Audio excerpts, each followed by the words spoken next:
Guys ನೋಡಿ guys, ಇದೇ ಮೇಯ್ನು ಕಾವೇರಮ್ಮ. ಅಲ್ಲಿ ಗೈಸ್ ಏನು ಗೊತ್ತಾ, ಇಲ್ಲಿ ಫೋನ್ ಯೂಸ್ ಮಾಡೋಕ್ಕೆ ಬಿಡ್ತಾ ಇಲ್ಲ, ಮತ್ತು ಫೋಟೋಸ್ ವಿಡಿಯೋಸ್ ಏನೂ ತಗೊಳಕ್ಕೆ ಆಗಲ್ಲ ಇಲ್ಲಿ. ಗೈಸ್ ಎಂಟ್ರೆನ್ಸಲ್ಲಿ ಇದ್ದೀವಿ, ಇವಾಗ ಎಂಟ್ರಿ ಆಗ್ತಿದ್ದೀವಿ ತಲಕಾವೇರಿ ಎಂಟ್ರೆನ್ಸ್. ಇದು ಭಾಗಮಂಡಲ. ಇದು ಭಾಗಮಂಡಲದಿಂದ 8 ಕಿಲೋಮೀಟ್ರ್ ಐತೆ ತಲಕಾವೇರಿ. ಗೈಸ್ ಎಂಟ್ರೆನ್ಸಲ್ಲಿ ಟಿಕೆಟ್ ತಗೊಂಡಿವಿ. ಬೈಕ್ಗಾದ್ರೆ 10 ರೂಪಾಯಿ, 4 ವೀಲರು ಮತ್ತು ಬಸ್ಸಿಗಾದ್ರೆ ಇನ್ನೂ ಜಾಸ್ತಿ ಇರುತ್ತೆ ಅನ್ಕೋತೀನಿ. ಎಂಟ್ರೆನ್ಸಲ್ಲಿ ನಿಂತಿದ್ದೀವಿ ಇವಾಗ. ತಲಕಾವೇರಿ ಏನೋ ಒಂಥರ ವೈಟ್ಸು ಏನೋ ನೋಡ್ತಾ ಇದ್ರೆ ಈ ಬೆಟ್ಟಗಳ ತಪ್ಪಲಲ್ಲಿ ಆ ಕಾವೇರಿ ತಾಯಿ. ಬನ್ನಿ, ನಿಮ್ಗೆ ಇನ್ನೂ ಮ್ಯಾಕ್ಸಿಮಮ್ ಎಷ್ಟು ಚೆನ್ನಾಗಿ ತೋರಿಸ್ಬೋದು ಅಷ್ಟು ಚೆನ್ನಾಗಿ ತೋರಿಸ್ತೀವಿ ಇದನ್ನು. ಈಗ ನೋಡ್ತಾ ಇರಿ ವಿಡಿಯೋನ. ಅರ್ಲಿ ಮಾರ್ನಿಂಗ್ 8 ಗಂಟೆ ಇವಾಗ. ಸೊ ಯಾರು ಜನಗಳೇ ನನಗೆ ರಶ್ಶೇ ಇಲ್ಲ. 1-2-3 ಕಾರ್ ಬಂದೈತೆ ಅಷ್ಟೇ. ಸಾಕಾದಾಗೈತೆ ಮಾತ್ರ ಪೀಸ್ಫುಲ್ಲಾಗಿ. ಅಲ್ವಾ ಪಣಿ? ಅಲ್ಲ ಇವಾಗ ಬರೋಕ್ಕೆ ಸ್ಟಾರ್ಟ್ ಮಾಡ್ರೆ ಜನಗಳೆಲ್ಲ. ಬಟ್ ನಾವು ಕರೆಕ್ಟ್ ಟೈಮ್ ಅದಕ್ಕೆ ಬೇಗನೆ ಬಂದ್ಬಿಟ್ಟು ಅರ್ಲಿ ಮಾರ್ನಿಂಗ್ ಬಂದರೆ ಯಾರೂ ಜನಗಳಿರಲ್ಲ. ಬೇಗ ಬಂದ್ಬಿಡವ ಅಂತ. ಬನ್ನಿ, ಅಲ್ಲಿ ಬೆಟ್ಟದ ಮೇಲ್ಗಡೆ ಹೋಗ್ಬೇಕು ಇವಾಗ. ಹೋಗೋಣ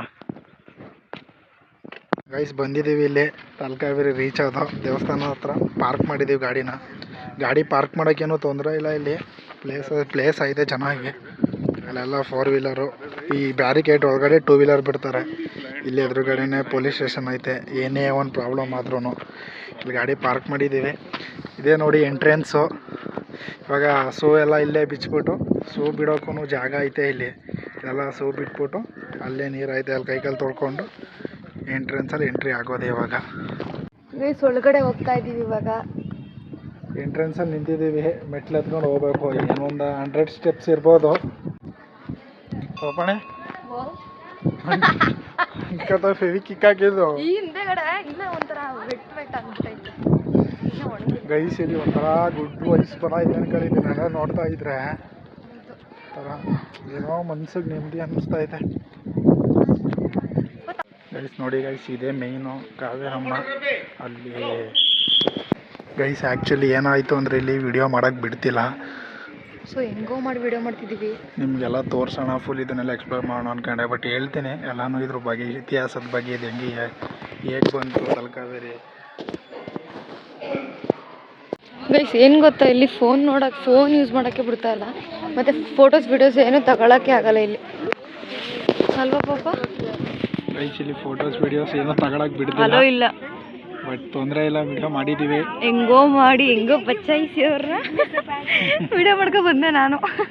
ಇಲ್ಲಾಂದರೆ ಪವಿತ್ರತೆನ ಕಾಪಾಡಬೇಕು ಅನ್ನೋದಕ್ಕೋಸ್ಕರ ಸೋಷಿಯಲ್ ಮೀಡಿಯಾದೆಲ್ಲ ಬಿಟ್ಬಿಟ್ರೆ ಗೊತ್ತಾ, ಅವರು ಒಳ್ಳೇದಕ್ಕೆ ಹೇಳ್ತಾರೆ. ಬಿಕಾಸ್ ಎಲ್ಲರೂ ಬಂದು ನೋಡಲಿ ಅನ್ನೋ ಒಂದು ಇಂಟೆನ್ಷನ್ ಇರುತ್ತೆ. ಬಟ್ ನಮಗೆ ಒಂದು ಕ್ಯೂರಿಯಸ್, ನಿಮಗೆಲ್ಲ ಎಕ್ಸ್ಪ್ಲೋರ್ ಮಾಡ್ಬೇಕು ಇದನ್ನ ಅಂತ ನಮಗೊಂದು ಆಸೆ ಅಷ್ಟೇ. ಯಾಕಂದರೆ ಈಗ ನಾವೇನೋ ಬಂದಿದ್ದೀವಿ ಅಂದರೆ ಎಲ್ಲರೂ ನಮ್ಮ ಥರನೇ ಇರೋದಿಲ್ಲ. ಎಷ್ಟೋ ಜನಕ್ಕೆ ಬರೋಕ್ಕಾಗಲ್ಲ. ಸೊ ಅದ್ರ ರೀಸನ್ ಏನು ಎಕ್ಸ್ಪ್ಲೈನ್ ಮಾಡೋ ಅವಶ್ಯಕತೆ ಇಲ್ಲ. ಏನಕ್ಕೆ ಬರೋಕ್ಕಾಗಲ್ಲ ಅನ್ನೋದು ಅವ್ರಿಗೆ ಗೊತ್ತಿರುತ್ತೆ. ಸೊ ನಮ್ಮ ಥರ ಎಲ್ರಿಗೂ ಓಡಾಡೋಕ್ಕಾಗಲ್ಲ, ಎಲ್ರೂ ಬರೋಕ್ಕಾಗಲ್ಲ ಅನ್ನೋ ಉದ್ದೇಶಕ್ಕೋಸ್ಕರ ವಿಡಿಯೋ ಮಾಡಿ ಹಾಕ್ತೀವಿ ಅಷ್ಟೇ. ನೋಡಿ, ಶೇರ್ ಮಾಡಿ. ತಲಕಾವೇರಿಯು ಕಾವೇರಿ ತಾಯಿಯ ಉಗಮ ಸ್ಥಾನವಾಗಿದೆ. ಕಾವೇರಿ ಹುಟ್ಟಿದ್ದು ಮಡಿಕೇರಿ ತಾಲೂಕಿನ ಬ್ರಹ್ಮಗಿರಿ ಶ್ರೇಣಿಯಲ್ಲಿ. ಕನ್ನಡ ನಾಡಿನ ಜೀವನದಿ ಎಂದು ಕರೆಯಲ್ಪಡುವ ಕಾವೇರಮ್ಮನ ಉಗಮ ಸ್ಥಾನವಾದ ತಲಕಾವೇರಿಯು ಮಡಿಕೇರಿಯಿಂದ ಸುಮಾರು 45 ಕಿಲೋಮೀಟರ್ ದೂರದಲ್ಲಿದೆ. ಈ ತಲಕಾವೇರಿಗೆ ಕಾವೇರಿ ತಾಯಿಯ ಹುಟ್ಟಿಗೆ ಒಂದು ಪ್ರಸಿದ್ಧವಾದ ಇತಿಹಾಸವಿದೆ. ಇತಿಹಾಸದ ಪ್ರಕಾರ ಕಾವೇರಿ ನದಿಯನ್ನು ಅಗಸ್ತ್ಯ ಋಷಿ ಮುನಿಗಳು ತಮ್ಮ ಕಮಂಡಲುವಿನಲ್ಲಿ ಇರಿಸ್ಕೊಂಡಿರ್ತಾರಂತೆ. ಕಮಂಡಲು ಅಂದರೆ ಅಂದಿನ ಕಾಲದಲ್ಲಿ ಕಂಚಿನ ಪಾತ್ರೆ ಅಂತ ಕರೀತಾ ಇದ್ರು. ಒಂದ್ಸರಿ ಹೀಗೆ ಅಗಸ್ತ್ಯ ಋಷಿ ಮುನಿಗಳು ಒಂದು ದೊಡ್ಡ ವೃಕ್ಷದ ಕೆಳಗಡೆ ಕಮಂಡಲು ಇಟ್ಕೊಂಡು ಧ್ಯಾನ ಮಾಡ್ತಾ ಕೂತಿದ್ರಂತೆ. ಅಲ್ಲಿಗೆ ನಮ್ಮ ವಿಘ್ನ ವಿನಾಶಕ ಗಣೇಶ ದೇವರು ಒಂದು ಕಾಗೆಯ ರೂಪವನ್ನು ತಾಳಿ ಆ ಕಮಂಡಲು ಮೇಲೆ ಕೂತ್ಕೊಂಡು ಆ ಕಮಂಡಲುವನ್ನು ಕೆಳಗಡೆ ಬೀಳಿಸಿದ್ರಂತೆ. ಆಗ ಕಾವೇರಿ ತಾಯಿ ಭುವಿಯಲ್ಲಿ ಇಳಿದು ಕಾವೇರಿ ನದಿಯಾಗಿ ಹರಿಯತೊಡಗಿದ್ರಂತೆ. ಇಷ್ಟೆಲ್ಲ ಪವಿತ್ರತೆಯನ್ನು ಹೊಂದಿರೋ ಈ ಕಾವೇರಿ ಮಾತೆಯ ಋಣವನ್ನು ನಾವು ಎಂದಿಗೂ ತೀರಿಸಲಾಗಲ್ಲ. ಹಾಗೆ ಬದುಕಿರೋ ಅಷ್ಟರಲ್ಲಿ ಜೀವನದಲ್ಲಿ ಒಂದು ಸರಿಯಾದರೂ ತಲಕಾವೇರಿಗೆ ಭೇಟಿ ನೀಡಿ ಶ್ರೀ ಕಾವೇರಿ ಮಾತೆಗೆ ಒಂದು ಥ್ಯಾಂಕ್ಸ್ ಹೇಳಿ ದರ್ಶನ ಪಡೆದುಕೊಂಡು ಬನ್ನಿ.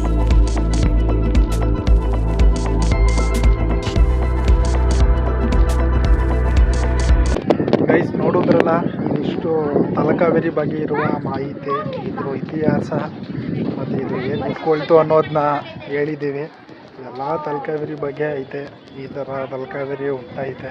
ಸೊ ಇಲ್ಲಿ ಅಷ್ಟು ಆ ಜಾಗದಲ್ಲಿ ಆ ಒಂದು ಚಿಕ್ಕ ಪ್ಲೇಸಲ್ಲಿ ತಲಕಾವೇರಿ ಹುಟ್ಟಿ ಅಷ್ಟು ನಮ್ಮ ಮಂಡ್ಯ, ಕೊಡಗು, ಮೈಸೂರು, ಚಾಮರಾಜನಗರ ಇಷ್ಟು ಜಿಲ್ಲೆಗಳನ್ನ ದಾಟ್ಕೊಂಡು ಅಷ್ಟು ಜಿಲ್ಲೆ ಕೋಟ್ಯಾಂತರ ರೈತರಿಗೆ, ಕೋಟ್ಯಾಂತರ ಮನೆಗಳಿಗೆ, ಕೋಟ್ಯಾಂತರ ಜನಕ್ಕೆ ಕುಡಿಯೋ ನೀರಾಗಿ ಎಷ್ಟು ಜಂತುಗಳನ್ನ ಬದುಕಿಸೈತೆ ಅಂದರೆ ರೈತರಿಗೆ ಅದಕ್ಕೆ ಹೇಳೋದು ಗೈಸ್, ಕನ್ನಡ ನಾಡಿನ ಜೀವನದಿ, ಕನ್ನಡ ನಾಡಿನ ಜೀವನದಿ ಕಾವೇರಿ, ಓ ಜೀವನದಿ ಈ ಕಾವೇರಿ. ಕಾವೇರಿ ಅದು ಆ ಲೈನ್ಸ್ನ ಸುಮ್ಮನೆ ಬರ್ದಿಲ್ಲ ಮಾತ್ರ, ಅದು ಆ ಲೈನ್ಸ್ಗಿನ್ನ ಮೀರಿದ್ದು ಇಲ್ಲಿರೋ ಪವಿತ್ರತೆ. ಸೊ ಬನ್ನಿ ಎಲ್ಲ ಫ್ರೀ ಮಾಡಿಕೊಂಡು ಆದಷ್ಟು ಟ್ರೈ ಮಾಡಿ ಇಂಥ ಪ್ಲೇಸ್ಗಳಿಗೆ ಬರಬೇಕು. ಅದು ಫ್ಯಾಮಿಲಿ ಸಮೇತ ಬರಬೇಕು. ನಾವು ನೆಕ್ಸ್ಟ್ ಟೈಮ್ ಅಂದರೆ ಫ್ಯಾಮಿಲಿ ಕರ್ಕೊಂಡೇ ಬರೋದು. ತುಂಬ ಖುಷಿ ಆಯಿತು ನೋಡಿ. ಏನು ಅನ್ನಿಸ್ತು ಗೋಪಣಿ? ತುಂಬ ಖುಷಿ ಆಯಿತು. ಏನೋ ಒಂಥರ ರೀಲಲ್ಲಿ ನೋಡಿದ್ವಿ, ರಿಯಲ್ ಆಗಿ ಮಾತೇ ಬರ್ತಾಯಿಲ್ಲ ಅವ್ರಿಗೆ. ನಂಗೆ ಮಾತೇ ಬರಲ್ಲ, ನಂಗೆ ಈ ಥರದ್ದೆಲ್ಲ ನೋಡಿದಾಗ ಪ್ರಾಮಿಸ್ ನಂಗೆ ಮಾತೇ ಬರಲ್ಲ, ಏನು ಮಾತಾಡಬೇಕು ಅಂತಲೇ ಗೊತ್ತಾಗಲ್ಲ. ಅಂದ್ರೆ ನಾ ಈ ಥರ ಅಮೇಝಿಂಗ್ ಆಗಿರೋ ಪ್ಲೇಸ್ಗಳನ್ನ ನೋಡಿದಾಗ ನನಗೆ ಮಾತೇ ಬರಲ್ಲ ಗೈಸ್. ಏನು ಗೊತ್ತಾ, ಈ ತಲಕಾವೇರಿಗೆ ಬಂದು ನಮ್ಮನ್ನೇ ಮೌನ ಮಾಡ್ಬಿಡೈತೆ. ಅಂದರೆ ಈ ಪ್ಲೇಸ್ ಹಂಗೆ ಐತೆ ನೋಡೋಕ್ಕೆ ಅಲ್ವಾ ಪಾಪ? ಹೌದು, ನಾವೇ ಮಾತಾಡದೇ ಇರೋ ಥರ ಆಗ್ಬಿಟ್ಟೈತೆ ನಿಜ ಈ ಪ್ಲೇಸ್ ನೋಡ್ಬಿಟ್ಟು. ಪೀಸ್ಫುಲ್ ಐತೆ ಅಂದರೆ ಇದು ಎಲ್ಲ ನೋಡ್ತಾ ಇರ್ಬೋದು. ಅದೆಲ್ಲ ವೆದರು ಮುಂದೆ ಏನೋ ಥರ ಅನ್ಸ್ಬಿಟ್ಟಿದೆ. ಯಾವ ಇದು ಬೇಡ, ಯಾವ ಟೆನ್ಷನ್ ಅದು ಇದು ಏನು ತಲೆಗೆ ಬರಲ್ಲ. ನಮ್ಗೆ ನೋಡ್ರೆ ಗೊತ್ತಾಯ್ತದೆ ಎಷ್ಟು ಒಂಥರ ಮೌನ ಆಗ್ಬಿಟ್ಟಿದೀವಿ. ಜಾಸ್ತಿ ಒಂಥರ ಏನು ಎಕ್ಸ್ಪ್ರೆಷನ್ ಬರ್ದೆ ಅಂತಾನೆ ಆಗ್ಬಿಟ್ಟಿದೀವಿ. ವಿತೌಟ್ ಎಕ್ಸ್ಪ್ರೆಷನ್, ವಿತೌಟ್ ಎಕ್ಸೈಟ್ಮೆಂಟು ಹಂಗಂತಲ್ಲ, ಒಂಥರ ಏನೋ ಅದು ಎಕ್ಸ್ಪ್ಲೇನ್ ಮಾಡೋಕ್ಕಾಗಲ್ಲ. ಹಿಂಗೇನದು ಆ ವರ್ಡ್ಸ್ ಸೃಷ್ಟಿಸೋಕ್ಕೂ ಆಗಲ್ಲ ನನಗೆ. ಈ ಕ್ಷೇತ್ರ ಪಾವಿತ್ರತೆ, ಅದು ಪವಿತ್ರತೆ ಎರಡೂ ಪವಿತ್ರತೆ, ಅದು ಎರಡೂ ಒಂದು. ಆ ಥರ ಮೌನ ಮಾಡ್ಬಿಡೈತೆ ಈ ಬೆಟ್ಟಗಳ ಮಧ್ಯೆ ಕಾವೇರಮ್ಮ ಉಗಮ ಆಗಿರೋದು ಈ ಸ್ಥಳಕ್ಕೆ ಇನ್ನೂ ಆಕರ್ಷಣೆ ಅಂತಲೇ ಹೇಳ್ಬೋದು. ಗೈಸ್ ಇದನ್ನು 2010ರಲ್ಲಿ ಬಿಲ್ಡ್ ಮಾಡಿರ್ತಾರೆ ಇದನ್ನೆಲ್ಲ. ಮೊದಲು ಈ ರೀತಿ ಇರಲಿಲ್ಲ. ಸೊ ಈ ಮೆಟ್ಟಿಲುಗಳು, ಈ ಮಂಟಪ ಇದನ್ನೆಲ್ಲ 2010ನಲ್ಲಿ ಎಸ್ಟಾಬ್ಲಿಷ್ ಮಾಡಿದ್ದಾರೆ ಇದನ್ನೆಲ್ಲ. ಗೈಸ್ ಇಲ್ಲಿ ಅನ್ನದಾಸೋಹ ನಡೀತಾ ಇದೆ. ಸೊ ನಾವು ಇಲ್ಲಿ ಊಟ ಮಾಡೋಕ್ಕೆ ಗೈಸ್ ಇಲ್ಲಿ ಅನ್ನದಾಸೋಹ, ಗೈಸ್ ಅನ್ನದಾನ ಆಯಿತು. ಅನ್ನದಾನದಲ್ಲಿ ಊಟ ಮಾಡಿ ತಟ್ಟೆ ತೊಳೆದು ಇಡಬೇಕು ಇವಾಗ. ಚೆನ್ನಾಗಿತ್ತು, ಚೆನ್ನಾಗಿತ್ತು. ಬಾತು ಮತ್ತು ಇಡ್ಲಿ, ಕೇಸರಿ ಬಾತ್ ಮಾಡಿದ್ರು. ಚೆನ್ನಾಗಿತ್ತು ಗೈಸ್. ಒಂದು ರೇಂಜ್ ಹೊಟ್ಟೆ ತುಂಬಿತು. ಇನ್ನೊಸಿ ಹಾಕ್ಸ್ಕೊಳ್ಳೋದು ಅಂದ್ಕೊಂಡು ಪ್ರಸಾದ ಥರನೇ ತಿನ್ನಬೇಕು ಅಂತ. ಪ್ರಸಾದ ಥರನೇ ತಿನ್ಬೇಕಂತ ಹಾಕ್ಸ್ಕೊಳ್ಳಿಲ್ಲ ಗೈಸ್. ಯಾರೋ ನಲ್ಲಿ ಅನ್ನೋಬಿಟ್ಟು ಹೊಟ್ಟೋಗವ್ರು ಇಲ್ಲಿ. ಈ ಥರ ಯಾರು ಮಾಡೋಕ್ಕೆ ಹೋಗ್ಬಿಡಿ, ಆಫ್ ಮಾಡಿ ಎಲ್ಲೇ ಹೋದ್ರೂ. ಏನು ವ್ಯೂ ಇದೆ ಅಂದರೆ ಇಲ್ಲಿ ಸಖತ್ತಾಗೈತೆ ಮಾತ್ರ. ನಮ್ಗೆ ತಟ್ಟೆ ತೊಳಿತಾವಳಿ ಇಲ್ಲಿ. ನಾವಿಬ್ರು ಊಟ ಮಾಡಿ ತಟ್ಟೆನೆ, ಅವ್ರದ್ದೊಂದು ನಂದೊಂದು. ಗೈಸ್ ಎಲ್ಲ ನೋಡ್ಕೊಂಡು ಬಂದಾಯಿತು. ನೋಡ್ಕೊಂಡು ಸುತ್ತಾಡ್ಕೊಂಡು ದೇವ್ರ ದರ್ಶನ ಮಾಡ್ಕೊಂಡು ಪ್ರಸಾದ ತಿನ್ಕೊಂಡು ಇಲ್ಲೇ ಕೊಡಗ್ನವ್ರೆ. ನಿಮ್ಮ ಚಾನಲ್ ನೇಮ್ ಏನು ಅಂತ ಕೇಳ್ಕೊಂಡು ಹೋದ್ರು ಒಂದು 4-5 ಜನ ಹೋಗೋಣ ಇವಾಗ. ಇಲ್ಲಿಂದ ಹೊರಡಬೇಕು. ನೋಡೆಲ್ಲ ಆಯಿತು ಗೈಸ್. ನೋಡಿ ನಾವು ಹುಡುಗಿ ಫೋಟೋ ತೆಗಿ ಅಂತ ತೆಗಿಸ್ಕೊತಾವಳೆ ಇಲ್ಲಿ. ಇನ್ನು ನೆಲಕ್ಕೆ 1.5 ಅಡಿ ಗ್ಯಾಪು. ಅದಕ್ಕೆ ಸ್ಟ್ಯಾಂಡ್ ಹಾಕ್ಬಿಟ್ಟು ಕೂರಿಸಿದ್ದೀನಿ. ನಾನು ತೆಗಿಸ್ಕೊಂಡೆ.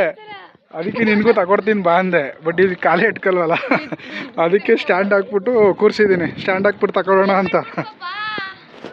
ಅಲ್ಲಿ ಶೋಕಿ ಹೆಲ್ಮೆಟು ನೋಡಿ ಗಾಯ್ಸ್, ನಾನು ಹೆಂಗೆ ತಗೊಂಡೆ ಹಂಗೆ ಫೋಟೋ ಹಾಕ್ತೀನಿ ನೋಡಿ, ಹೆಂಗೆ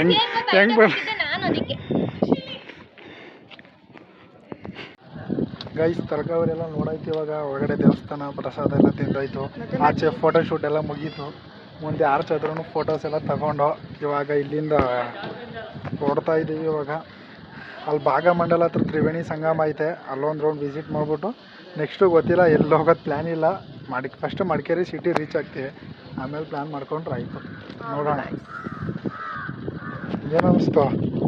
ಖುಷಿ ಆಯಿತು ತುಂಬ. ಮಡಿಕೇರಿಲಿ ಫುಲ್ಫಿಲ್ ಮಾಡ್ಬಿಟ್ಟು ಆಮೇಲೆ ಬೇರೆ ಪ್ಲೇಸಸ್ಗೆ ಹೋಗೋಣ ಅಂತ ಹೇಳ್ದಲ್ಲ, ಸೊ ಬೇರೆ ಪ್ಲೇಸ್ಗೆ ಹೋದ್ರೂ ಅಲ್ಲಿ ಎಲ್ಲಾನು ಕಂಪ್ಲೀಟ್ ಮಾಡ್ತೀವಿ, ಎಲ್ಲ ಫುಲ್ಫಿಲ್ ಮಾಡ್ತೀವಿ. ಇದಕ್ಕೆ ಕಂಪ್ಲೀಟ್ ಮಾಡ್ತದೆ ಅದಕ್ಕೆ. ಲಾಸ್ಟ್ ಟೈಮು ಮೇಯ್ನ್ ಬಂದಿದ್ದೆ ಈ ಪ್ಲೇಸ್ ಹೋಗ್ಬೇಕಂತ, ಬಟ್ ಇಲ್ಲಿ ಆರಾಮಾಗಿ ನೆಮ್ಮದಿಯಾಗಿ ನೋಡಾಯ್ತು, ಮನ್ಸಿಗೆ ನೆಮ್ಮದಿ ಅನ್ನಿಸ್ತು. ಈಗ ಬೇರೆದು ಯಾವ್ದು ಸಿಗೋದು ಅಂದೇವೆ ನೋಡ್ಕೊಂಡು ಹೋಗೋದು. ಸಿಗೋಣ ಗೈಸ್ ಹಂಗೆ ಮುಂದೆ. ಬಾಯ್.